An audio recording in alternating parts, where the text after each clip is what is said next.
Do you love old school survival horror games with limited inventory, fixed camera angles, and danger around every corner? Do you also love low budget jank?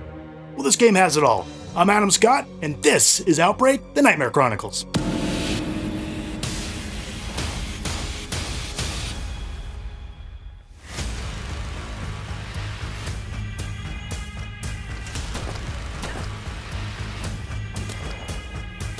Horror fans are eating good these days, with tons of horror remakes, reboots, and original titles filling our plates. So it's easy to forget that not too long ago, there was but a morsel here and there, often leaning into more modern design philosophies, losing the old school flavor that gave the genre its charm and fear. The staples of limited inventory slots, perfectly framed camera angles, and adventure game puzzles have all but disappeared. The Outbreak series has been one of the few exceptions during this famine that have not only embraced these staples, but have lovingly been built around them. If imitation is the greatest form of flattery, then Drop Dead Studios wants to have Resident Evil's babies. Not the new ones, we're talking 30-year-old RE babies from the PS1. The studio is a one-man show, which makes this third entry in the Outbreak series pretty amazing, even with its considerable shortcomings. Outbreak, the Nightmare Chronicles was released in 2018 on last and current gen PlayStation and Xbox consoles, PC and Switch. To set the right expectations, it's best to think of these as PS1 RE games developed by a single guy. So if that still sounds good to you, this may just be up your alley. The game was released in chapters, one by one, as each was finished. The complete version still has the chapter structure, and for some reason, you can choose to play them in any order. But don't do that. Just play chapter 1 and go from there, otherwise it won't make any sense. Not that the story is all that important. The plot is delivered strictly through text at the start of the different stages, and in the books and notes you'll find. You play as Lydia, a young woman who finds herself trapped in a decrepit manor during a zombie, outbreak? Oh, you.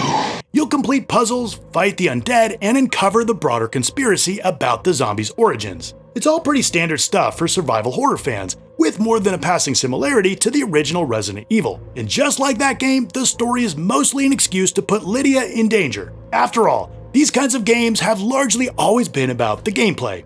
It's immediately clear the game's an homage to those PS1 horror classics. You've got the fixed camera angles, an ever-escalating arsenal of weapons, super limited inventory, with blocked paths requiring you to find keys or solve puzzles to progress.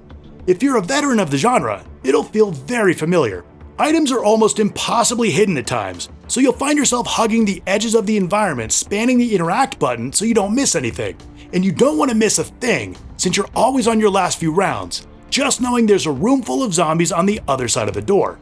Throughout, you'll find keys, ammo, painkillers, and floppy disks. This is another RE staple, limiting your saves, creating a great deal of tension. Instead of ink ribbons, you'll use floppy disks to save your progress at computers hidden throughout. This risk and reward forces you to make the calculation to save now and use up the floppy, or wait and use it later, knowing death could be around any corner. And I didn't always make the right call, getting killed and losing some 30 minutes of progress. You'll solve a number of puzzles to progress, just don't expect anything too groundbreaking here.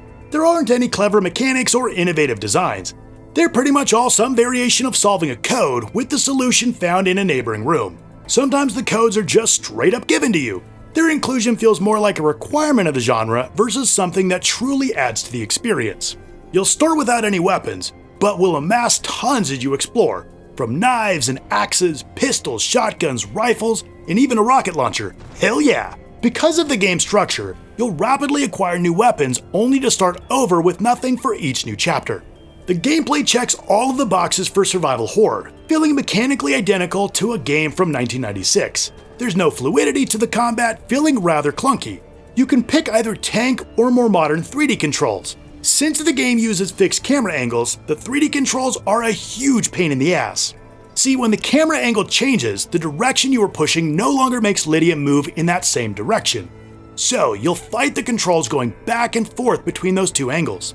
And this is made frustratingly worse when enemies are trying to eat your face. And when you're trying to keep the enemies far from your face, the weapons don't have any actual oomph. Each enemy takes a million hits, especially from the pistol. There's almost no feedback at all until the enemy dies, with the best, worst ragdoll I've ever seen.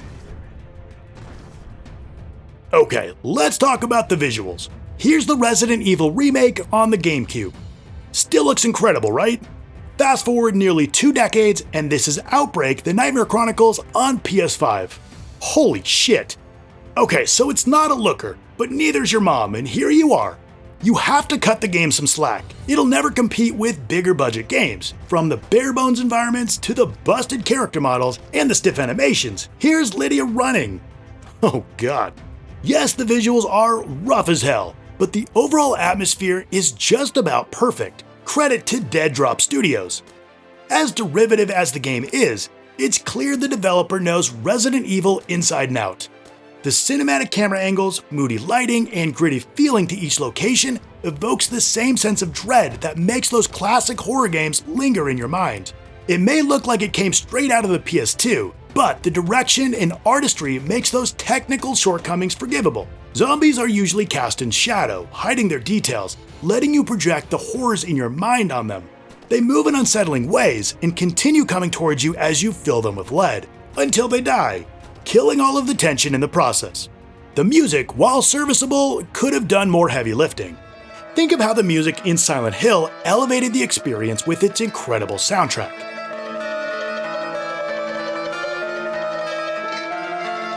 In Outbreak, the music fills the soundscape, but it's not meaningfully adding to the atmosphere.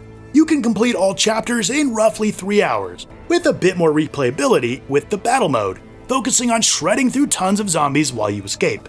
There isn't a platinum trophy, but you can get most of the other trophies pretty easily in a single playthrough.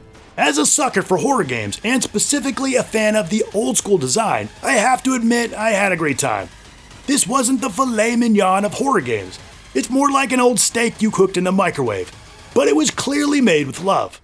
Yes, it has technical shortcomings and often feels like a straight copy of Resident Evil, but if, like me, you have a hunger for old school survival horror, want to support an indie developer, and don't need filet mignon, you should check out Outbreak, the Nightmare Chronicles.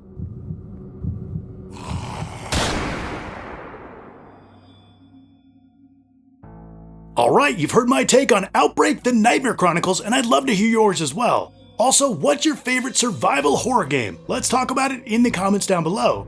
If you liked the video, hit like and subscribe, and if you want another game that you haven't played, check out my video right here.